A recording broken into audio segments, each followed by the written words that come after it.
Hello and welcome to the Gallimaufry. And if you are feeling a bit confused while I'm introducing it, it's not because Will has suddenly got ill and passed away. Unfortunately, he's still with us, sitting across from me. And it's actually because for the first time we're kind of reversing roles in this episode, because not only did I turn up late for the session, I have barely done any research and I winged it all in the night before. So very much feeling like you right now. Yes, so a good bit of role reversal. Maybe you're divulging a little bit too much. I don't know. About you or about me? I think they probably, any long-term listener has probably picked up on the severe lack of research on coming from one part of our team here. I know, I can always do better. I apologise. I know, you do need to do better. You're just letting the side down. Yes. And also, I want to talk to you about you're not selling enough carpet. I do. We need the figures up. Sell more carpet. I don't actually work here. No, it's not an excuse. That's all right. Okay. Right. But speaking of work, that's the reason why. You know, holding people to account, making the nefarious stand up for their crimes. You've had to walk up and down that road carrying that big sign all week, haven't you? Yep. The end is nigh. I was going to say carpets, 50% off. I do like spinning the sign. It's fun. Hey, you're very good at it. You should be very proud of yourself. Although, as you know, I've recently developed an ailment which makes staying outside for long periods quite difficult. Yeah. Aversion to people, mainly. Yeah, anti-socialism. Yeah. It's right. It's torture, isn't it? So if we're doing a bit of role reversal, does that mean I have to be... how would you describe yourself? What's the opposite of perky? Thanks. Actually, I've recently received feedback on our mannerisms. Really? And apparently, I'm. People didn't realise it was me at first because I'm apparently really enthusiastic on the podcast. Are you? In real life, I must be a miserable git. So just You roll with sure that. they're listening to us? So anyway, yeah. And this topic today is one you actually chose. Nicely shifting the responsibility there. Yep.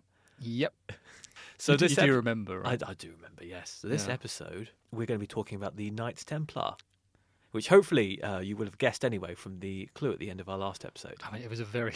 My clues aren't really proper clues. They're just random sound effects that I managed to pull together at the last minute. But if you did get that, well I done. will personally send you £10.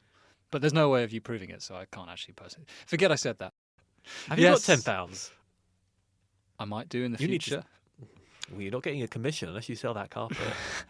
I will try harder, but yes, the Knights Templar are what we're talking about. Yeah, I'm not entirely sure that Assassin's Creed and Broken Sword count as proper research tools, but my entire knowledge of them comes mainly from video games. Okay, so we're off to a flying start then. We are, yes. So why don't we continue and discuss who were the Templars for anyone who's not familiar with them? We're going to be referring to the Holy Lands, or rather the kingdoms around the Holy Lands that were taken through the Crusades and then obviously lost a bit later. Spoiler. As the Outremas or the Outremas. It's a French word which basically means beyond the sea. It's quite literal people, the French. Right. And Bobby Darin. You're very good. And then Franks is another term referred to the people of the Holy Land, who were mainly Christians. And obviously Franks were a group of Germanic people who lived in Western and Central Europe. And they were referred to as Franks because they were mainly Christians who didn't speak a Romance language. So, your Frenches, your Latins. It's kind of a diss in a way, I suppose. So we might refer to Franks throughout, and we're not referring to just a group of blokes called Frank. They are the people of the region. Awesome sausages. Yeah, awesome sausages. Awesome yellow mustard.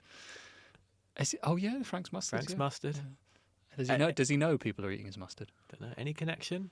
Anyway, for a group that only really existed for about 190 odd years, the Templars have managed to sort of ingrain themselves into our history and mythos, and there are so many fascinating tales and stories around this ancient Christian society, which obviously, as we said, didn't last that long. So the Templars, otherwise known as the Knights Templars, were a military and religious order founded in the 12th century. They were renowned for their bravery in battle and their dedication to their religious beliefs. And they were actually one of the most powerful organisations in Europe during their time and played a significant role in shaping the medieval world. The Templars were established in the aftermath of the First Crusade, which took place from 1096 to 1099. And the purpose of the crusade was to recapture the Holy Land, which had been under Muslim control for centuries at that point. The Crusaders were successful in their mission, and Jerusalem was captured in 1099. However, maintaining control of the Holy Land was a difficult task, and the Crusaders found themselves facing constant threats from Muslim armies. And just to point out, the Holy Land refers to what is effectively Israel today, like the sort of Jerusalem, the Gaza Strip, areas around it as well, places like Acre and Damascus and other places, all the bits that the Bible constantly refers to. Yeah, so it's not just holy to Christians, it's holy to Muslims and Jews as well. Yes, and in fact, we'll move on to it in a second, but there's one particular part of Jerusalem that is basically a holy site for every major religion in the world, basically. Well, every major sort of Western and Middle Eastern religion, your Islam's, Judaism, Christianity is the big one I was just forgetting. The big three. Yeah, the big, well, the Western... Western. Let's not go down that avenue. Let's not rank the religions by power. Three of the big ones. Yeah. Funny enough, we all know Christians as being quite anti-violence, right? They're supposed to be like, "Oh, love your neighbour," or "Love thy neighbour," rather. Love your neighbour is a different thing. Pope Urban II and his predecessors kind of realised that people don't tend to be nice to each other. They tend to be quite horrible to each other. If I ever form a rap hip hop career, you want to be called the Pope. Pope Urban II. That's going to be my name. Yeah, brilliant. And he spent a great amount of time coming up with the idea of the crusade to recapture the Holy Lands, because for years they've been held by what he would call heathens. So he helped launch the first crusade. But the idea of using violence as a way of defending Christianity and justifying it had been around for a while. So it had a precedent in the 5th century with St. Augustine of Hippo, another cracking name, who described... So if I ever become a zookeeper... I don't... Not that kind of hippo, I dare say. That's a shame. Who described it as a necessity to repel barbarian invaders in Italy, and that they kind of expanded on that line of thinking across other parts of the world. The First Crusade, as you mentioned, sort of was begun to retake the Holy Lands, and this was very successful because it led to the creation of what would be known as the Crusader states or kingdoms, otherwise known as the Outrima lands. And the 4 states established were the County of Edessa, the Principality of Antioch, the County of Tripoli, and the Kingdom of Jerusalem. And as we said, the Kingdom of Jerusalem basically covers what is now Israel, Palestine, the West Bank, the Gaza Strip, and some adjacent areas, bits of Syria and Jordan. So it's quite a large chunk of land. What was interesting about these states, and possibly why they were also referred to as Franks, is that the people who lived there weren't afraid of actually mingling with other cultures and other people. It was quite a sort of, could almost be quite cosmopolitan, because you had so many different people. And of course, it wasn't always nicey nice. There were lots of pogroms that happened particularly against Jewish people. So on July the 15th, 1099, Jerusalem was successfully recaptured from Muslim occupiers. And basically the Crusaders who were left over, because a lot of them just went home, because they were a long way from home, they were tired, they just fought for years in bloody wars. And they were like, right, Holy Land's ours, we're going back. And of course the people that were remaining there realised that actually, no, we kind of need someone to stay and protect us, particularly the pilgrims. So in many ways, like how lots of Muslim people pilgrimage to Mecca these days, Christians would make a pilgrim to the Holy Land, to Jerusalem. And they were constantly attacked and preyed upon by surrounding different sort of groups who basically saw them as easy picking. And the king of Jerusalem recognised the need for defence, hence why we get the Templars. When the Crusaders settled down and they'd all got together and decided, what we're going to do now, we have all this land, how are we going to protect people? There were lots of squabbles about who should, form a government. Some people didn't want a government. They said, let's just, we're here, we're in God's land. We don't need a government, man. We're all cool. Right. So yeah. Hippies. And other people were like, actually, no, we need a king. And they went through different choices. Their main choice, unfortunately, had died a few years ago. Right. So I'm not sure how he maintained being their main choice. It was like, oh, he should be king, but he's dead. How bad were the other choices that he was number one? Exactly, yeah. Dead guy. So a new sort of king was chosen in Godfrey of Bouillon, who, whilst not having the title of king, quite liked the idea of having all the powers. A bit like George Washington when he took over the presidency of the United States. Said, I want to be king, but being top dog is quite good. Like Oliver Cromwell. Yeah. However, he died within a year. Right. Well done. Probably why he wasn't a good choice. Yeah. And it went to his brother, Baldwin I. Baldwin? Yes. Which becomes a common name for kings in Jerusalem. Is it? Yeah. It's not Baldwin. So he ruled as a king, and from there on there was a king. Okay, King Baldwin, right. The surrounding Islamic states and other kings and territories controlled by hostile forces, shall we say. They're all actually in a bit of disarray since the Crusades and would sort of last for quite a few years in a state of conflict with each other, which allowed the sort of Crusader states to sort of thrive for a bit. However, going back to the origin of the Templars, this is where they sort of come in. So as Nick mentioned, after the capture of Jerusalem, Christian pilgrims from all over Europe began to travel to the Holy Land to visit the holy sites. However, there was the problem of the roads being dangerous and pilgrims being essentially preyed upon by ne'er-do-wells in the local area. Ne'er-do-wells. There's local chavs. Oh no, the local yobs. Yeah. Yeah, so to address this problem, a group of knights led by a man called Hugh de Payens. I'm going to go with that. You agreed? I mean... It's medieval... Hugh de Payens. Yeah, Hugh de Payens. I don't know why I said that slightly Italian. Hugh. Because he was French. Yeah, so it's led by Hugh. And Hugh formed... It sounds less French. Yeah. Hugh formed a military order dedicated to protecting the Christian pilgrims. The order was originally called the Poor Fellow Soldiers of Christ and the Temple of Solomon, but it later became known as the Knights Templar.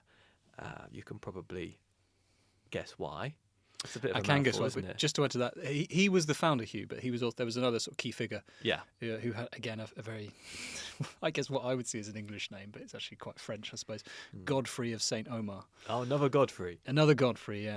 When they were formulating the Kingdom of Jerusalem, Godfrey and Hugh basically wanted to stay there and set up a nice monastery because they were just tired of fighting. And it was actually Baldwin who helped sort of convince them to like combine being monks with being warriors. Okay, well, if my experience playing Final Fantasy games tells me anything, it's that warrior monks, you don't mess with them. You do not, no. Don't mess with the warrior monks. And I was about to say funnily enough, but it's not funnily. What actually sparked the sort of convincing Hugh and Godfrey and the other Templars was something called the Easter Massacre, which, as you can guess, wasn't a frenzy involving chocolate. No. Essentially, a large group of women, men, and children were travelling. Around about 600 or 700 of them were travelling to Jerusalem for a pilgrimage, and they got set upon by bandits and basically butchered. The Templars were initially a small group of knights, but their reputation for bravery and dedication grew quickly. They were granted headquarters in the Al-Aqsa Mosque and began to receive donations of land and money from wealthy patrons throughout Europe. The Templars used this money to build fortifications, hire soldiers, and purchase supplies. What's interesting about the mosque is that it's still standing, and it was there. And as you said, it's built on what is called the Temple Mount, which they believe was the location of the Temple of Solomon, who was a major king of Israel. And actually, that was used as the palace by Baldwin until he built his own nicer one and said, "You can have that." And obviously, as you said, that's where they get their name, Templars. So they were called this ridiculously long, flamboyant title of "Poor Fellow Christ Men of the Church Temple Mount," whatever. And people just said, "I'm not saying that. Templars it's too long. Call it your Templars." It's a lot snappier. Obviously, the marketing guy, he stepped in. He was like, "Hang on, guys. That's going to be a very long website." It worked. So they became really rich and powerful and famous very quickly. Yeah. January of 1120 saw the order officially accepted. And in the beginning, there were only 9 of them. And they were introduced to sort of leaders and nobility of all the Outremer lands. They were given an annual revenue. And even back home in France, they managed to secure an annual revenue from different sort of nobility. So the money started rolling in pretty much from the off. They had a strong presence in France and were given privileges and exemptions by the French king. But they also had a significant presence in England, Spain, and several other countries. They did a lot of, as you joked about marketing a second ago, but they kind of did that. So Hugh went on this sort of European tour around the different countries. Initially, Baldwin contacted this very famous abbot called Bernard, the abbot of Clairvaux in France. Apologies to all the French people. We are going to butcher all the French in this. He was one of the most influential religious figures at the time. In fact, he was nearly as famous as the Pope. He had some connections to the Templars. So his mother's brother was a Templar, and one of his old patrons ended up giving away all his estates and lands and going over to join the Templars. So he had this sort of connection to them. And he was convinced to help them, and he went around preaching, saying, "The Templars are great, they're great, help them out." And then Hugh came on this sort of European tour where he met with the King of France, the King of Germany, the King of England, managed to secure all these funds. They managed to secure lands in France and England as well. So he was like their brand ambassador. He was their brand ambassador, yeah. Bernard also tried to convince the Pope, who eventually sort of gave them sort of papal approval through a papal bull, which we'll come to in a sec.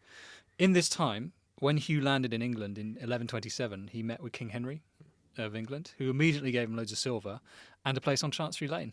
That was nice of it. Yeah, it was lovely. That place is actually temple Oh. in the inns. Yeah. And the church, the church temple that stands there is the only remaining Templar building. As a kid, I always found that really confusing, that area called Temple, because to me, Temple was, maybe it comes from me playing too much Crash Bandicoot as a child, was like an Aztec thing. I was like, Right? Why? Why Aztec? I don't know. Just as a child in my head, Temple was, those pyramid-shaped Aztec things. It's not pyramid shaped. I know it's not. That's why I was so confused. I was like, what is this? Yes, and obviously Hugh had gone to France and been given quite a large chunk near the Seine in France, in Paris, which no longer any of it stands. Anyway, just to add to that, the climax of the tour resulted in Hugh sort of going around, as we said, all these places and returning to Troyes in France, where a convocation was held with Bernard and other church leaders.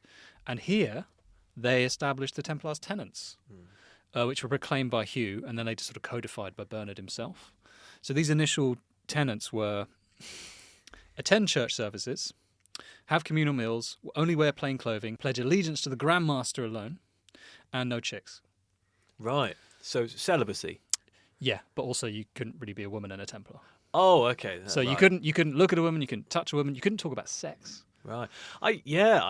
You weren't even allowed to touch female family members, were you? Couldn't hug your mum. I mean, I think I'll be all right with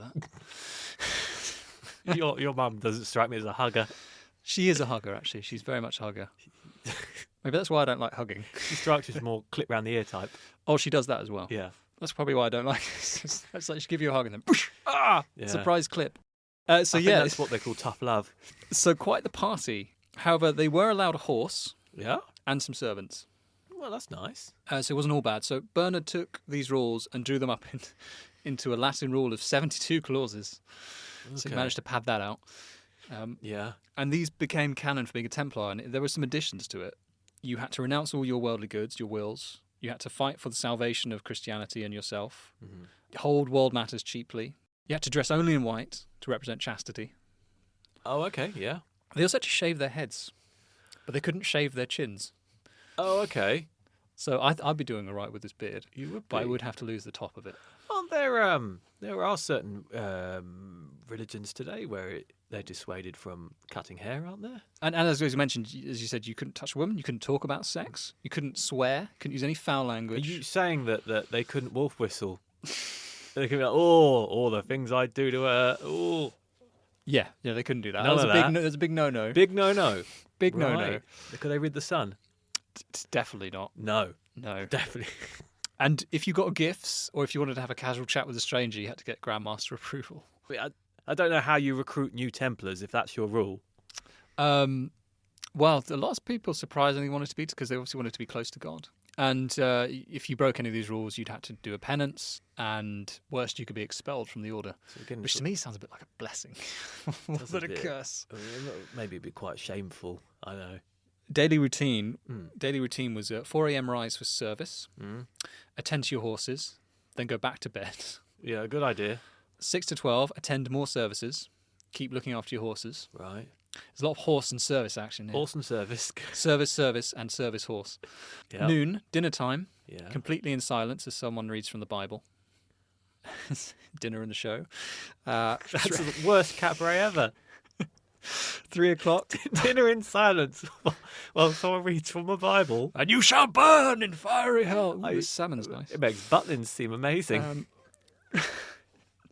6 o'clock, another service called a Vesper, Yeah. not the scooter, Oh. followed by some food. 9 p.m., Yeah. attend a compline, which as far as I can tell is a service similar to... Oh, another service. Yeah. Okay. What a surprise. They've just renamed that one. Yeah. Just to keep you lit. So this was basically similar to a communion, but instead of water and bread, it was water and wine. Okay. Well, yeah. So they did get a little party Yeah, that sounds juice. all right. Yeah. They would receive their instructions for the next day, which Yeah. I imagine was service. Service. Then more horse fun. Yeah. What? Well, after Horses are they're coming across as very needy horses. I think they are needy. Yeah. And then finally, 12 o'clock, Yeah. bedtime, ready for 4 a.m. wake up. Yeah, bedtime. I would be freaking knackered, all that praying. You know what, though? It'd be great being a Templar's horse, though, wouldn't Yeah. it? All the attention you'd get. Yeah, until they had to ride you into battle. Yeah, That would be less enjoyable. that bit's less fun. By the mid-12th century, the constitution of the order and its basic structure was established. It was headed by a Grand Master, first of which was Hugh, and there were 23 Grand Masters in total throughout the span of the Templars.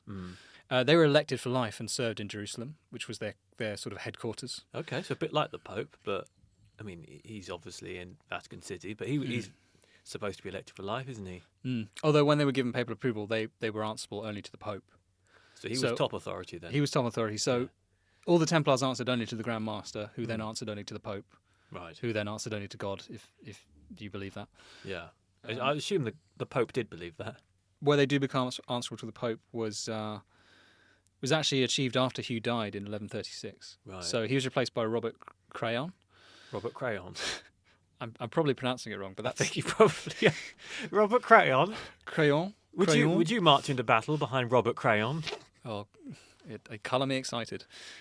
He would build on Hugh's success, securing many papal bulls, the biggest of which was the Omne Datum Optimum.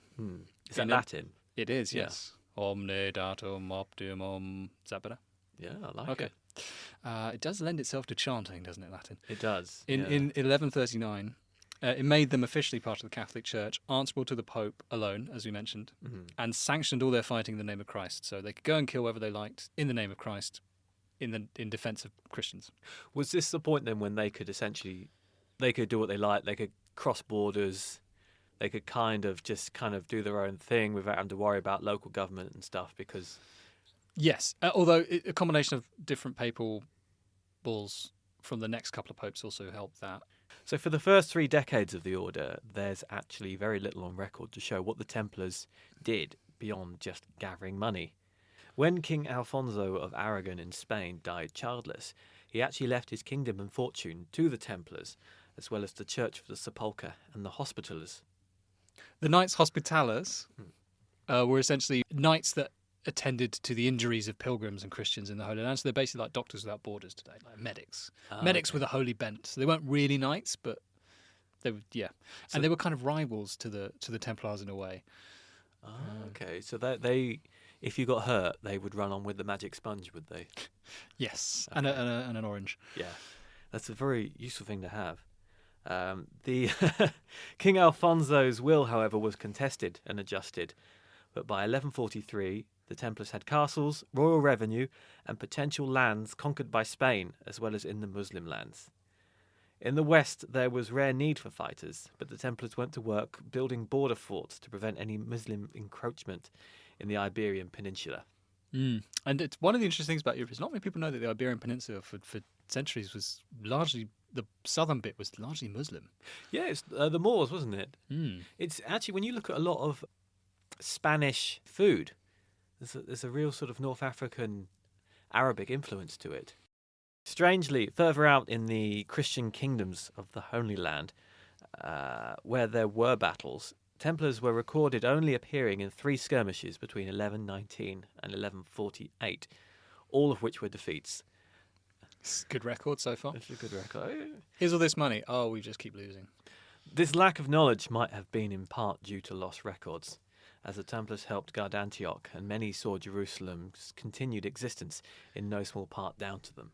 It wasn't until the Second Crusade that the first major battle involving Templars finally took place. And this is where we enter Zengi, who is a Seljuk Turk who achieved a great victory in 1144 when he captured Edessa, which was the first ever state founded by the Crusaders. The response by the West was to launch another crusade to retake it. So Eugenius, the Pope at the time, asked King Louis of France VII to pitch in. God, there was already 7 Louis by this time. Yeah, they just loved a Louis, didn't they? And Louis enlisted our famous friend preacher, Bernard. Oh, Bernard. Bernard, however you want to say it. Bernard is the fancier French version. So they enlisted him to sort of preach and gather up allies, and he went around sort of trying to get all the kings to get involved. And he succeeded in obviously getting King Louis of France, King Conrad of Germany, who after some cajoling eventually went, oh, fine, fine, I'll march off to the Holy Land. Unfortunately, his preaching also sparked a mass of Jewish pogroms, which he is on record as condemning entirely, saying the Jews are close to God as well, they don't deserve this. So by this time, the Templars had a massive Paris headquarters, already massive. And this was where they gathered to discuss the crusade and what they would do. And that was on the 27th of April, 1147, which is very close to your birthday. It is. Yeah. I'm impressed you remembered. Yeah. I know it's in April. It's in April. It's very close to Renee Zellweger's birthday. But is there anyone actually you share a famous birthday with? Renee Zellweger. Is it the same day? Yes. So when you say it's very close to... you mean it's exactly the same? Al Pacino. A few days away from Adolf Hitler. So that's a mixed bunch for you. It is a mixed... At least it's not the same day. At least it's not, no. Anyway, so they all gathered at the Paris Temple to discuss what they were doing. And it's here where they're gifted the Red Cross by Eugenius to wear. But more importantly, they were given by the Pope the right to receive tax on church goods, starting a very fruitful income of them and effectively making them the treasurer of France. Right, okay. So anyway, Conrad and Louis gathered up their armies, marched through the Byzantine Empire. After some negotiation with the Templars. They helped facilitate the passage. Unfortunately, this crusade ended in catastrophic failure. Right. Absolute failure. So Conrad was right to be suspicious then? He was right to doubt Yes. his approval. In fact, he got very ill on this. So he lost quite a chunk of his army almost from the off. So he fled with the remnants of his army to join up with Louis' army, who was taking a slightly more peaceful route down towards Edessa. Right. Unfortunately, by the time they sort of reached the sort of surrounding region, it was winter, and they were heavily armoured French knights, and they were just easily picked off by Zengi's more familiar guerrilla-style warriors. This was in the Cadmus Mountains in 1148. So the Grand Templar at the time, Everard de Barris, was given command of the forces, and he organised their retreat back to Jerusalem using Byzantine ships. Unfortunately, he couldn't get all the forces onto the ships. So a great chunk of them had to turn around and march back, and then they all basically died on the way home. Yeah, you could sort of see how that one was going. The actual cost of the war for Louis, this colossal, catastrophic war where they essentially marched a long way to die without really doing much, was over half the annual tax revenue of France. Really? Yes. Which was miraculously paid off by Everard and the Templars raising money for them. Right. So that was the power of their money machine, which we'll talk about in a second. Yeah. So in June of the same year, the Crusade decided to change the direction of their attacks to Damascus, hoping to capture it and blow Muslim morale away. However, terrain equally proved difficult again. This is a lesson people just don't learn in history, is it? And before a battle could actually begin, they surrounded Damascus, which had loads of beautiful orchards. And again, didn't understand the terrain. Loads of the Damascus fighters went into the orchards, sniped out all the soldiers, caused disarray, caused chaos, and they didn't even start a battle. They were utterly defeated again. This was the Templars? No, this was the Crusades. The Templars were never a massive fighting force. They were mainly there to protect pilgrims and to sort of help defend cities. But the Crusader kingdoms had their own troops. They had the help of the Western forces as well. The Templars didn't number that much at all. So more of an ancillary force then? Not even that really. But they were very instrumental in sort of helping navigate, helping facilitate, giving guidance more than. But they had very effective military forces. In fact, they were so feared by Saladin that when he would go on to we'll talk about this later. When he would go on to defeat them, he had large portions of them executed because he just I don't want to ever see you fighting my forces again. Right. Yeah. But no, these were the Crusader forces. They were mainly French and German troops that were utterly humiliated. So Edessa was gone. Damascus was a bust. And the Germans decided to blame the Templars. Yeah. The French didn't, because largely the Templars were mostly French. Right. So like, oh, no, they are fine. We like the Templars. Don't know why I sound very seedy when I'm French. Yeah. Should I talk like this for the remainder of the podcast? You sound just like you're riding a bike with some garlic around your neck and a beret and a stripy shirt. Make of that what you will. Actually, you sound a bit like you're auditioning for Hello Hello. But anyway, the Templars, aside from this, they gradually took control of many castles in the Holy Lands as they became more expensive for the actual states for them to run. Yeah. So they ended up acquiring even more land, even more power, even more strategic locations.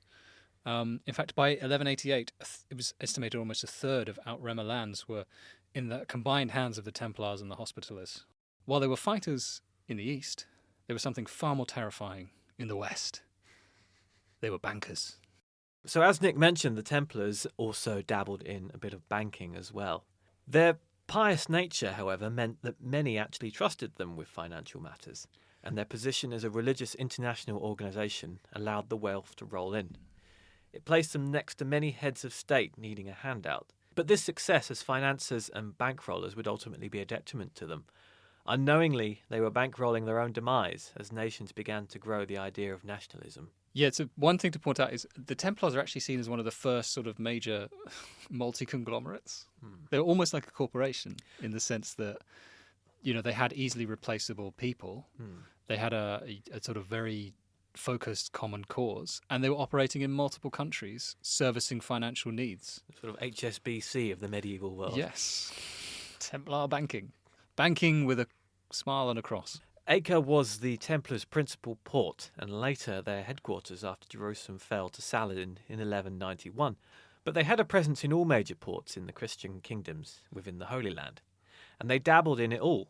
Wood, olives, slaves, including white slaves as well, which were captured in Russia, Greece, Turkey, you name it. They weren't above putting them to work on ships and houses either. Yes, it's important to remember that the Templars themselves, what you would consider Knights Templars, were not that great in number, but this huge organisation around them were the people who couldn't be knights because of status, or they were just slaves or workers in general. So a lot of people who were in the Templar employ who would not really be Templars, but they were part of the organisation. Yeah, did the church didn't take a dim view on slavery then? No, it was all right. That was fine. Yeah, okay, it was all right. Templar houses themselves introduced quite a novel thing. They were actually considered one of the first major banking organisations, and they had this really, really modern system of allowing the transfer and deposit of money. Yeah, was it chip and pin? It was not chip and pin. No. It was cross and sword. Cross and sword. Yeah. So Templar houses served as deposit boxes or banks, in effect, due to their secure nature, and thanks to trade growth, they developed a network that allowed people to deposit and withdraw credit with a note from any Templar location. They kept scrupulous records of who deposited what, the nature of the funds, you name it. They even published yearly accounts of money movements. It meant they could issue large funds from anywhere across Europe and the Christian kingdoms in the Holy Land with great ease. They even had mobile banks in treasure ships that allowed Templars easy access to gold should they need it for expeditions. Can you imagine floating banks? It's mobile banking, isn't it? Yeah. Ahead of its time. One of the most important roles was providing huge loans to kings across Europe, which is, again, probably another big reason for their downfall come the end of it. Right. The close connection with the French monarchy had begun during the Second Crusade, as we mentioned, when obviously they had the temple in Paris and they set up the crusade there and they were given the sort of church taxation relief. Now it was expanding to England even more. Initially, as we said, they had Chancery Lane, but they were given more and more bits of land in England, Scotland and Wales. King John, as we all know from history. From Disney's Robin Hood. From Disney. He was a lion, wasn't he? Also from Robin Hood. Yeah, if we take out Disney. If we take out Disney, then yeah, he wasn't a lion. He was just a man. Yeah, and yeah. he didn't have a friend who was a snake. Or, from reality. I think that's from a lot, realities. That's King a lot John. less fun. It is a lot less fun. Yeah. So he borrowed huge sums of money because his brother Richard was off fighting in the Holy Land. Also a lion, but he had a bigger mane. The Latin Byzantine Emperor Baldwin III, it's his popular name. Oh, Baldwin. Yeah. Borrowed immense sums after the Fourth Crusade. And what I find really fascinating about that, do you know what he used for collateral? What was that? He used the true cross. The true cross. Well, the cross that Jesus was nailed to. Yeah. He used a bit of the true cross as collateral. Can you imagine walking into a bank? I'll take all your money. What have you got, mate? I've got some lumber. Okay. Lumber that our Lord and Saviour died on. How do you verify that this was the cross? The Byzantine Emperor comes into your bank. You trust him. Yeah, sure, of course. That's the cross. If you can't trust him, yeah, who can you trust? I mean, is there a story behind it? Did someone saved the cross? Because it sounds like that is no one really knows, but Yeah. they say a group of disciples saved bits of the true cross and shared it throughout history. It's where, other relics come from around Jesus' time. Like the Shroud of Turin is also associated with the Templars. A bit morbid, really, isn't it? I can't Well, imagine... when your entire religion is dedicated to worshipping a dead person. I get it. If you want to save his, one of his sandals or something, or his He wasn't favourite wearing hat. sandals. His feet were nailed to the... I mean, in life, you concentrate on the nice times. Yeah, but leather sort of, I suppose, wood crumbles eventually, actually. Yeah. He was a carpenter, wasn't he? Maybe something he made. You imagine the irony. Oh, I made this cross. So I know it won't fall down. Like it's some kind of sick joke, wouldn't it? It Hang would on a be. minute, I know this workmanship. Maybe that's it. Maybe it's poetic irony that he died on a wooden cross because he was a carpenter. I've never thought about it. You're making me think. Well done. Think about it. I did. Think about it. You never hear about him doing any carpentry, though, do you? That is very true. Like once he becomes like a prophet, he doesn't bother with carpentry He anymore. just sort of drifts off, doesn't he? Yeah. He's like, he spent all that time. So, the Templars also had fingers in the burgeoning Italian banking network that would go on to dominate the world. In fact, that's where we get the word bank. It's Italian for bench. Oh. Because they used to conduct their business on the benches around these sort of Italian cities. Oh, so that comes from Italy. Yeah. And they made basically a lot of money by doing a lot of basic services that we take for granted today. So currency conversions, they loaned a lot of money, and despite interest being a taboo, because back then, much in the same way that Islamic culture, you can't technically earn interest because it's a sin. Right. You can't profit from that. It was the same in Christianity, which is why a lot of Jewish people ended up going into sort of monetary businesses because they were shunned by the Christians. However, they listed these interests as expenses. Oh, okay. So and then after a while, they just openly when they did their yearly accounts, they just started saying, yeah, this is interest. So they were quite savvy when it came to the old coin. However, despite the secure nature of the Templar infrastructure, they often got raided by monarchs needing a bit of cash. So the French kings, the English kings, the German kings would raid their temples. Yeah. So they weren't entirely secure. And the Templars would just, okay, we've been raided, fine. They just let it slide every time they got raided. It wasn't a common occurrence. It wasn't like every Friday, Philip's hanging around going, you got anything for me? Otherwise, I might have to. Oh, like the force my way in." mafia. Yeah. It was a rare occurrence, but it happened a few times. So, where did it all go wrong for the Templars? They had money, they had power, they had fancy costumes. It's like they're living the time of their lives. They are. What more could you ask for? The start of the decline of the Templars could be pointed at probably Saladin. Who we all know from Civilization. I was going to mention that actually. So you and I both play Civilization. That's where most of my knowledge of rulers comes from. But in my experience, and mainly Civilization 4, 5, 6 are my main Civilization games that I play. I can't play 4 anymore because the new Macs don't run it. So I'm sort of limited to 5 and 6. But always Saladin. Saladin was always like the guy who pissed me off the most. He was so annoying. But anyway, moving back, shall we talk about the real Saladin? Let's talk about not the AI generated Saladin. Sid Meier's Saladin. Yeah. Saladin would, however, prove one of the worthiest foes to the Templars with his wave of conquests across the region, culminating in the capture of Jerusalem. After declaring himself Sultan of Egypt in 1174, he headed for Damascus and Gaza. And after a few military manoeuvres of trying to outfox each other, the Templars and Baldwin IV ambushed his forces. Saladin escaped and kept up the pressure.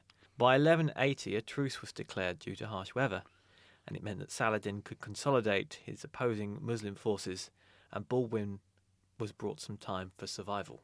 Yes, he had taken Damascus in 1174 from rival forces, and then Aleppo in 1183, and he controlled basically the entire southern and eastern flank of the Crusader states, and he united his subjects brutally under Sunni Islam and convinced them that he would wage a holy war to push the Christian Franks out of Jerusalem. In 1187, Reynard of Chatillon raided one of Saladin's caravans while the truce was still in place, and this basically put the cat among the pigeons, the hand among the swarming bees. If I know Saladin, he didn't like that. Well, no, he swore that he would kill Reynard for violating the truce and sent his son to raid the Frankish lands surrounding Acre. Templars engaged in the Battle of Cresson in May 1187 and were heavily defeated. Templars lost around 150 knights and 300 foot soldiers. It's quite a big blow for them. And they made that was a massive chunk of their military strength of Jerusalem, which ultimately led to the fall of Jerusalem. Then he laid siege to Tiberias in July. And on the 3rd, hearing about this, 20,000 crusaders abandoned their camps to go to relieve the besieged city. This resulted in the Battle of Hattin, which took place on the 4th of July, 1187. We never hear about that 4th of July nominal event, do we? Yeah. The Muslim armies under Saladin captured or killed the vast majority of the crusaders, effectively reducing their capability to wage war effectively from then on. This is much how my experience with Saladin went as well. And this prompted a third crusade. And as mentioned earlier, most of the Templars were executed, a sign that he valued their fighting prowess. The Grand Master Gerard de Rillefort, he was spared. So there's an interesting story about this when Saladin greets him and Renaud in the camp. There's a tradition that he had amongst his community, I think widely in the Islamic community as well, where they offer you a drink of water if they're going to spare your life. And he gave a cup to Gerard, who took a sip, signed he was spared, and Gerard, without thinking, gave it to Renaud. Reynard. I keep saying Reynard. Reynard. Anyway, and Saladin knocked it from his hand and said, "No, you don't get to drink." Oh, okay. And what he then did with Gerard was take him to Jerusalem and tell him to order his Templars to surrender, which they promptly did because they'd had to obey everything the Grand Master said. Right. A bit of a flaw in that system. Yeah, so he then went on a bit of a spree. Acre, Sedan, Beirut all capitulated throughout July and August. Only Jaffa refused and was basically entirely slaughtered. Strangely, despite losing holdings across the Holy Land, the Templars were never more powerful. The Third Crusade was launched in 1190, led by Philip of France and Richard the Lionheart, who managed to capture Acre, Jaffa, and Ascalon back from Saladin. When Philip and Richard reached Jerusalem, however, they actually struck an agreement with Saladin. The agreement stated that Saladin would be allowed to keep Jerusalem, but he must allow passage of pilgrims, and he was forced to recognise existing Christian states. The Templars assisted heavily in recapturing the other cities, and when Richard left in 1192, he was escorted out by them. Saladin, however, would die a year later, and his empire crumbled into infighting. Despite this, Jerusalem wouldn't be reclaimed for Christians until the Sixth Crusade of 1229, led by Frederick II of the Holy Roman Empire. He would capture it without Templar aid, but would only be able to hold it for little more than a decade. And that brings us on to the fall of Acre, really. There's a lot of history we're sort of dodging out because there's so much sort of battles and skirmishes and things the Templars are involved in. But the fall of Acre in 1291 would mark the absolute demise of the Crusader states and the purpose of the Templars in the Holy Lands. Acre fell to the Mamluks, who were descendants of slave warriors who'd been recruited or enslaved in various regions of the world. And funnily enough, the Templars had also contributed to the enslavement and building up of this population. They had evolved into a powerful military force in Islamic society, and they eventually established their own dynasty, ruling Egypt and Syria from the mid-13th century, and obviously turned their attentions to those juicy-looking Holy Lands. Yeah, surprise everyone wants. The Mamluks worked day and night to bombard the city, unlike anything yet witnessed in the field of Crusader warfare. The Knights tried to counterattack, but on May the 18th, the Mamluks broke through into the city, accompanied by war drums and hundreds of camels. A mass slaughter ensued, including the fall of the Grand Master William of Baiju, or Beju. So, they weren't gentle in victory. No. This was actually the fall of the last, what we consider Crusader stronghold, because gradually all of the kingdoms had begun to fall. Your Edessas, your Jerusalems, everything was crumbling, dwindling away. So the idea of the Templars as an order existing to help pilgrims travel safely was losing ground because A, Christians were being wiped out in these lands, B, the states that now occupied the former kingdoms were hostile to the Christians, so there's no point in the Templars. So effectively, with the fall of Acre and the fall of the Crusader states, the Templars lost their purpose. So it's a sort of combined banking and travel agency business when there's no longer a destination to go to. It's a travel agency. I like that. That's good. Yeah, they did try unsuccessfully to retake some of their lands, which brings us on to their untimely demise in the West, where they had become an intrinsic part of daily life. Your friendly local bank, in a way. Your friendly, pious Christian local bank. Yeah, Lumpoly. They're basically a conservative's wet dream. Incredibly Christian, incredibly conservative, and they'll handle your money. Yeah. And they're not state-controlled. Exactly, yeah. Yeah. Yeah, they're independent. Love it. And they were based in the city. At least the UK branch was. Yeah. Well, they're based in Paris as well, the main capital of France. Oh. Anyway, the Templars' decline was swift and dramatic.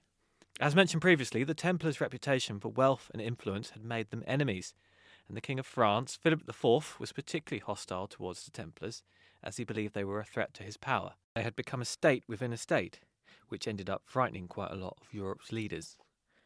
In 1293, James of Malay became Grand Master, with plans to retake the lands and reclaim glory, with a new headquarters in Cyprus. Born around 1250, he came from a family of minor nobility and is thought to have been dubbed a knight at just 21. Malay is credited with trying to reform the order and lead the reconquest of the Holy Lands lost to the Egyptian Mamluks. Malay was approaching his mid-60s when he tried to drum up support for Western monarchs for a second crusade.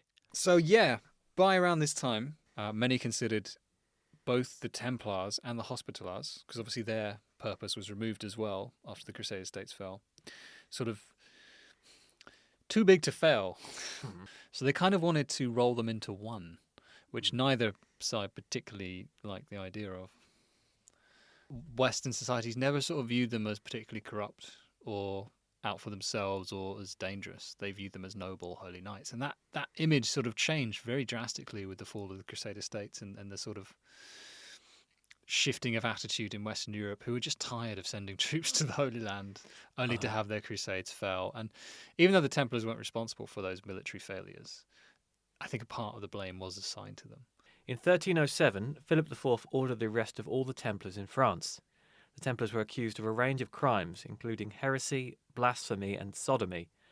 Many were tortured and forced to confess these crimes, although it's widely believed that the confessions were obtained through coercion and were therefore unreliable. Some of the Templars actually later rescinded their confessions and said, "I only said it because you were torturing me." What's interesting about the way the Templars were rounded up by Philip is it was an impressively organised. So on Friday the 13th of October, ominous, 1307. That's actually where that superstition is alleged to come from, isn't it? The rounding up of the Templars. I didn't know that. It's one of the theories behind the Friday the 13th superstition. There's a few others as well which are unrelated, but this one it seems to be the main one. My girlfriend's aunt is very superstitious, and when we bought our flat, she gave us an old horseshoe.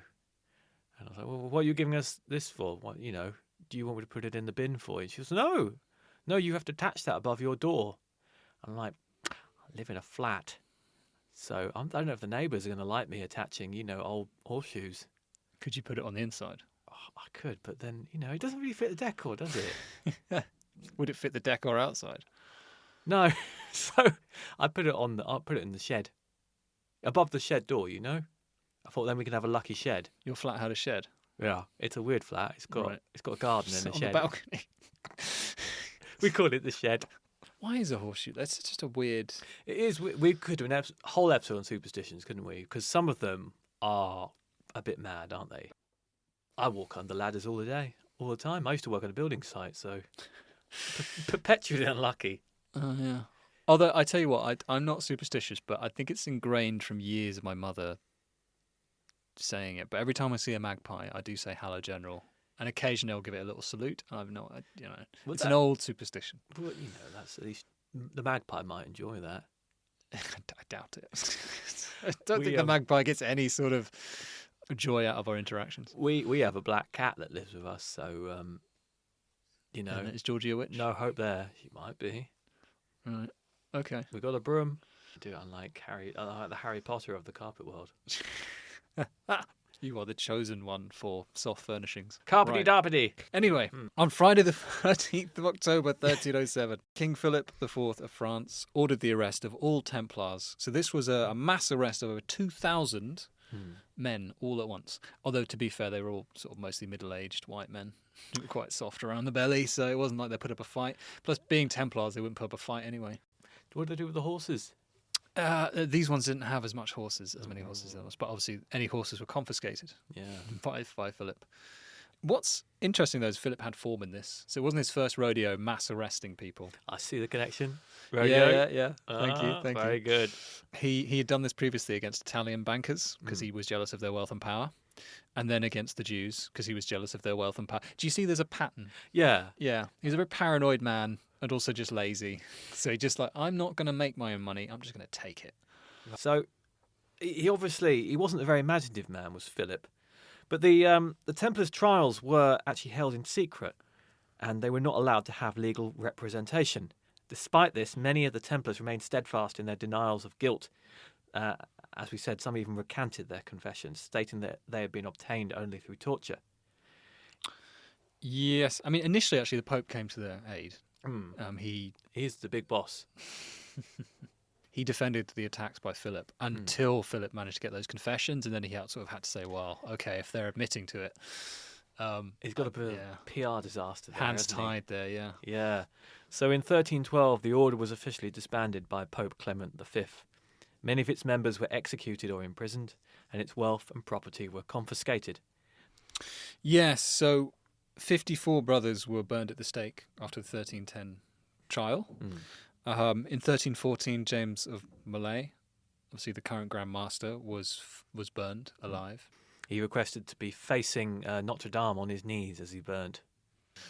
And there's one sort of interesting revelation that came out quite recently in the grand scheme of things, but in 2001. So there was, as you said, a number of the Templars were obviously tortured, admitted to things they didn't do, and then recanted it for the later trials. The Pope had actually decided in 1308 that they were actually innocent and absolved them of all heresy and sin. However, he didn't move fast enough compared to Philip, and the Pope wasn't in a strong PR position to sort of speak out quite a lot. So he kind of just had to bow to it, which eventually led to him terminating the order in 1312, as you said. So for years, this record was lost, this Chinon parchment, which was discovered in 2001 and then later released in 2007. After the whole Dan Brown capitalising on the Templars' myth and legacy. I forgot about all that. Yeah. There's an argument from the church that events were moving beyond him, so he was kind of in effect bullied in a way. At least that's what the church says. Many of the surviving members were pensioned off and were generally banned from joining other military or religious orders. However, their reputation for bravery and dedication inspired countless others. So when the Pope dissolved the Templars, he ordered that most of the assets go to the Knights Hospitallers. Unfortunately, most of the assets ended up in the hands of nobles and rulers of the different countries. Almost like that was the point. I know. It's funny that, isn't it? Some Templars still actually existed in the Holy Lands, though not as Templars. There's one story of a German pilgrim who visited the Holy Land in 1340, came upon two elderly men by the Dead Sea who told him they were former Templars, and they told him about all their memories of the order, including fighting at the fall of Acre in 1291. They had been taken captive, and for nearly 50 years they had lived as woodcutters, entirely cut off from the Western Christian world. So he helped them get back to France, where they learned that the Order of Templars was no more. Their Grand Master had been burnt to death. They're a bit like when they found the Japanese soldiers in the Pacific Islands, aren't they? Who didn't realise that World War II had finished. However, by this time, despite the two old men, the fact they were Templars, they were given much respect by the court in Avignon, and were given pensions to live out their lives in peace. So there was still a lot of respect for the Templars and their service around different countries, including like the Iberian Peninsula, where they helped push out the Muslims from Spain and then the Kingdom of Portugal. I mean, by this point, Philip and Clement were both dead as well. Yes. There's an interesting... So obviously there's a lot of conspiracy theories and stories attached to the Templars. That's why their legacy has endured. The fact they vanished so quickly and wiped out so effectively has led to lots of different stories about their legacy carrying on in secret, about them being attached to the Freemasons, the Ark of the Covenant, the wood of the True Cross, the Holy Grail, all these relics they had and hid and stuff. But one of the most interesting ones is Malay's curse upon those who put him to death. Apparently he yelled out a curse on you as he was burning to death. And it's interesting because So the Pope Clement, who'd been the Pope instrumental in, unwillingly instrumental in their downfall, died shortly after Lay. Then Philip died shortly after, and then his sort of family after that was plagued by sort of illness and death. Oh, it was a good curse then. Yeah, so it kind of did it work. I mean, it's just coincidental, really, isn't it? But it's just like it's one of those spooky things that persists. Yeah, there's also, I mean, you think the Templars effectively disappeared 700 years ago. They're still an iconic image, even in modern society. The idea of the knight with the white cloak and the red cross is something that if you think of a medieval knight and you think of, even, what am I thinking? I'm not charisma, chivalry, when you think of a medieval knight, you often think of them in the Templar garb, the white cloak and the red cross and the armour and the horse and all of that. So it's interesting, but there were lots of different accusations levelled at them, and it's perhaps because of their slight removal from Western society. They had Western presence, but they were known for fighting in the Holy Lands. They kind of had this mysticism attached, and they appear in lots of literature. Obviously, Dan Brown's Da Vinci Code. And then, funny enough, in every video game I've ever played where they've appeared, so I'm thinking particularly of Assassin's Creed, or Broken Sword, which is one of the best point-and-click adventure games. Broken Sword, yeah. They are a sort of still alive, mysterious cult who have slightly, magical powers, like they're calling upon magical forces, or in case of Assassin's Creed, I'm probably spoiling it for everyone.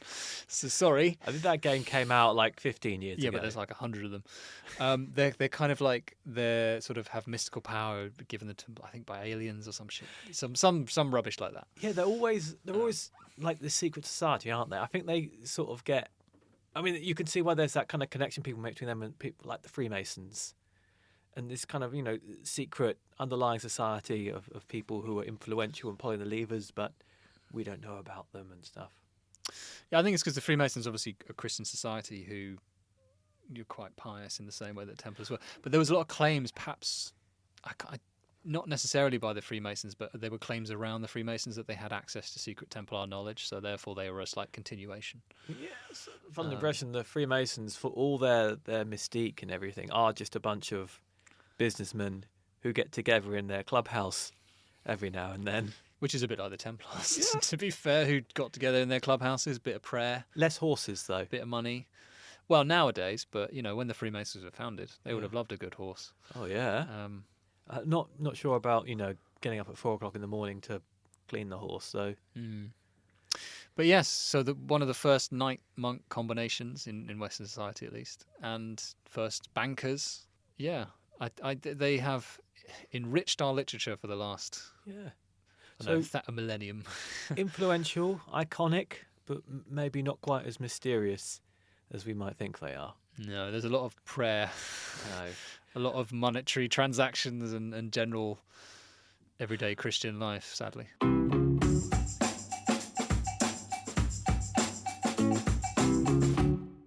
I've put together a little quiz for you, as is now our tradition. After I told you about it. After you told me about it. I've got the tension bed ready. I've got the ding and the uhs ready. What I want is the theme tune from Catchphrase. Can't use that, it's copyrighted. Something very similar to the theme tune from Catchphrase. I'm not a musician. Sorry. Could we ask an AI using the theme tune from Catchphrase as your inspiration? You mean like you asked the AI to do your notes for this? Exactly. Just like that. You can't get out of reading a book that way. Look, I've been reading the news. The AI is the answer to everything. So it can sell more carpet than you? Oh, yeah, definitely. Why are we here? Because the bosses haven't learned about AI yet. So you're telling them on a public podcast the best way to... No, they don't. Okay. They don't do history. Anyway, let's put the tension bed on. Okay, tension bed. Cue. Off we go. So, Nick, are you ready for your first question? I'm a bit worried about this. It's a multiple choice. Considering I was quite brutal to you in the first iteration of this in the previous podcast. Incredibly brutal. No. Multiple choice. You got 1 in 3 chance of getting it right. Yeah, that's unless how, you know the how answer. I explained the quiz last time. Yeah. So I'm glad you listened to that. So, part. Here we go. Question number 1. What was the Knights Templars' unique method of communication during battles? So, was it a system of hand signals, homing pigeons, or a codified language involving shrieks? It was A. It was. They used a system of hand signals to communicate silently on the battlefield. Because training pigeons is quite a lot of work. It would be, and shrieking on the battlefield would do no good. it would put the fear in your enemy, though, if you just a load of shrieking knights.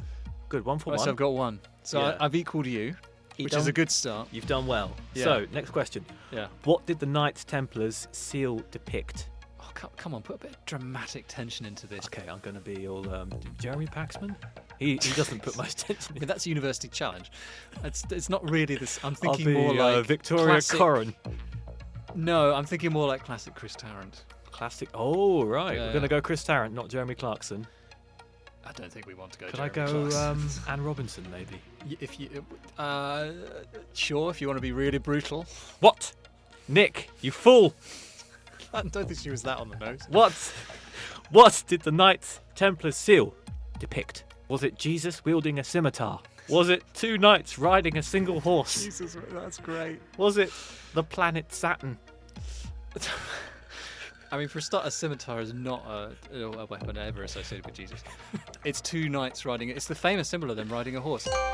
It looks really funny because they look quite derpy. It does. They look the dirty. horse and the 2 knights, and it kind of looks like they've just been caught, like having a romantic little ride. Or like one of them's lost his horse. Yeah, it's just like. But yeah, that was the symbol because they were obviously pious and they were supposed to be poor, Yeah. so that they had to share the horse. Yeah, they were so poor and humble, and they had to share a horse. Yeah, the 2 knights riding a single horse symbolised the order's poverty and self-sufficiency. I'm actually glad we didn't talk about the seal now. If that was a quiz question. All these things that we forgot to point out. Yeah, good, isn't it? Right, next one. What was the significance of the number 9 to the Knights Templar? Was it the order was originally made up of 9 members? Was it the Templars' belief that there were only 9 apostles? Or was it that 9 is 3 squared, 3 representing the 3 faiths for which Jerusalem is the holy city? Well, there weren't 9 apostles. It was because there were 9 members. They might have believed there were 9 apostles. Those other 4, were there 13? Were there 12? I'm going to say A. The number 9 was considered a symbol of perfection and completeness in medieval numerology, and also there were 9 original members. Okay, Yeah. so I've got 3 out of 3. You done 3 out of 3? All right, yeah. Sus- This is going well. Suspicious. I think you've been reading my notes. No, I've just been reading. You haven't even phoned a friend. Who could I phone? It's you. You're my only friend in the world. You could phone, I don't know. You could phone Lucy Wolsey. She probably knows about this sort of thing. Have you got a number? Who? She's the lady who does the BBC history Do you not watch history programmes? I don't really watch TV, if I'm honest. Oh, Lucy Wolsey's quite good. Like, working in TV kind of put me off wanting she's to a very watch TV. Very small lady. Um, Okay, next one. yes. If you're ready. So you still I am, yeah. Feel free to Anne Robinson me. Okay, you still have all your lifelines. You can Right. phone a friend. You can ask the audience. Okay. You can do the other 2 that I've forgotten. The audience doesn't 50-50. The audience that doesn't exist. And, Brilliant, yeah. And the other one. There's only 3. It's only 3. Yeah. Okay, never mind. Okay, we haven't used any of them.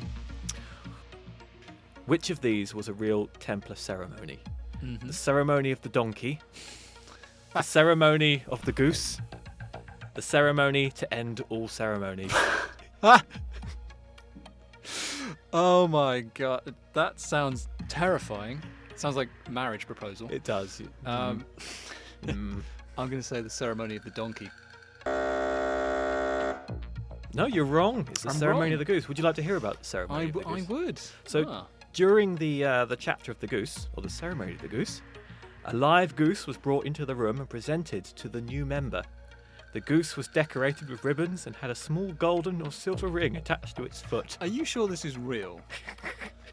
My source says so.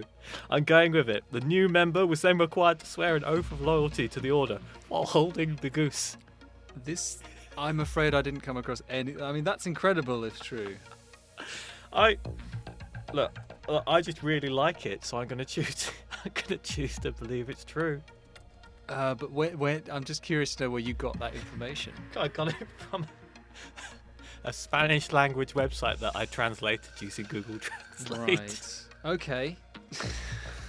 All right. What's the final question? Okay, the final question. Where is the Holy Grail? Number one. Doesn't exist. Wait for the answers, okay? Is it? This isn't... Look.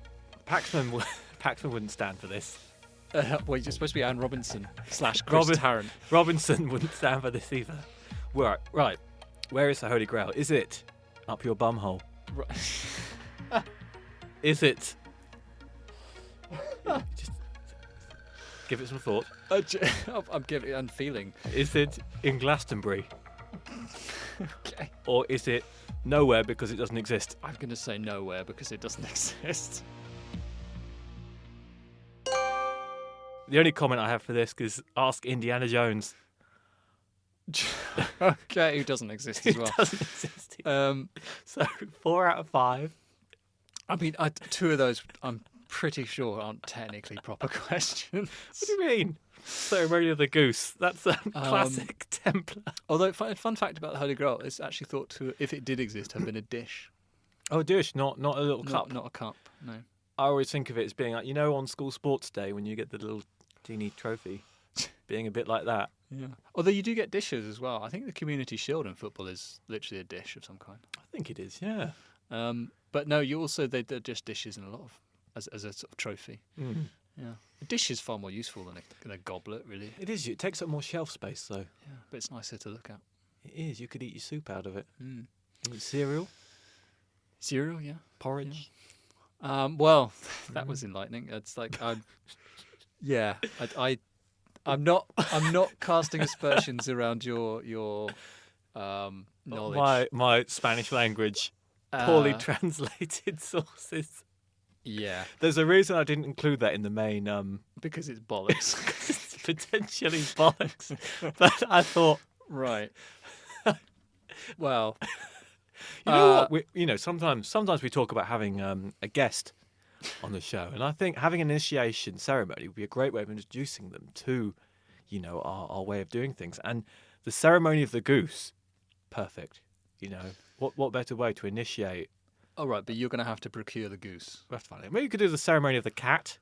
Oh, I'd like cats. Yeah, that would work. Yeah, we could. We get a cat, dressed him up. You mean your cat? Put some ribbons on him. Would your cat like that? Yeah, he'd love it. No, he wouldn't. Would he? He'd probably hate that. He would put up with it. He you abuse that cat. I feel he's got a Christmas jumper. Old Bean. He's he's an old cat. Well, he's an oldish cat, and he doesn't put up a fight. He's got to that point in his life where he's just, I don't care. I don't care. Just so long as I get fed. That is the thought. That is basically abuse. You are an abuser of cats. Okay, well, let's see how judgmental you are when we've decorated him with ribbons and put a small golden or silver ring attached to his foot. I mean, he'll look great. He'll look stunning. Yeah, he will. He'll be a stunning cat. And when our third person, they can hold him, and they can pledge loyalty to whatever. I don't know. I mean, we'll have to get a third microphone. Oh, can't afford that, can we? Plus, is there enough room in here for another person, really? They just stand outside. Stand outside and just yelling. Okay. Great, yeah. That was the quiz. You did very well. 4 out of 5? Not bad. Okay. That's pretty good. Okay. I'm proud of you. I hate to be that person in the quiz who's like, actually, you're wrong about that. Which one? But I do bow to the quizmaster knows all. I know. Which means when I do the quiz next episode, yeah, you're going to spout any old bollocks, so you can call me out on it. Yes, but well done, especially for putting the quiz together within the last 5 minutes before we recorded this show. I know it was well done, me. Yeah, but well done, you. Although, actually, to be fair, it does sound like something a genuinely crazy religious medieval society would do. It does. It's just I didn't read about anything relating to that in the initiation ceremony. No, well, it's very secretive, isn't it? It's a need-to-know basis.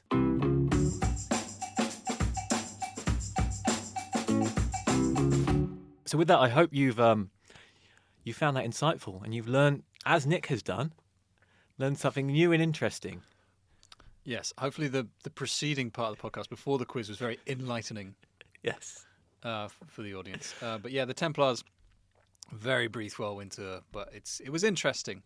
Yeah. If not a little, bit full of ecclesiastical nonsense. But that's our podcast on the Templars. It's been fun as always. How did you find it, Nick? All I can think about is geese. It's driving me mad. Well, with that, we'll leave you all with I'm just livid I didn't get 5 out of 5. I'm one of those who's just like, if I'm at a quiz, I'm like, I'm going to win this quiz or crash and burn magnificently. Only got yourself to blame. But no, I've got the quizmaster to blame. We will now leave our fine listeners with with the thoughts of geese and I suppose a clue so that they can try and guess what the next episode's about. Yes, he's very, very vague. Yes. Vague and oblique clues. I think they've been good so far. I've guessed all of them. Well done. I commend you. But yes, thank you for listening. We are, of course, available on all the usual podcast places. Spotify, Apple, Google, the other one. All there. So please do subscribe. Please leave reviews where you can. It always helps the podcast. I'm not sure it will. I mean, nice reviews will. Yeah, nice reviews. Yeah. Okay, see you next time. Bye.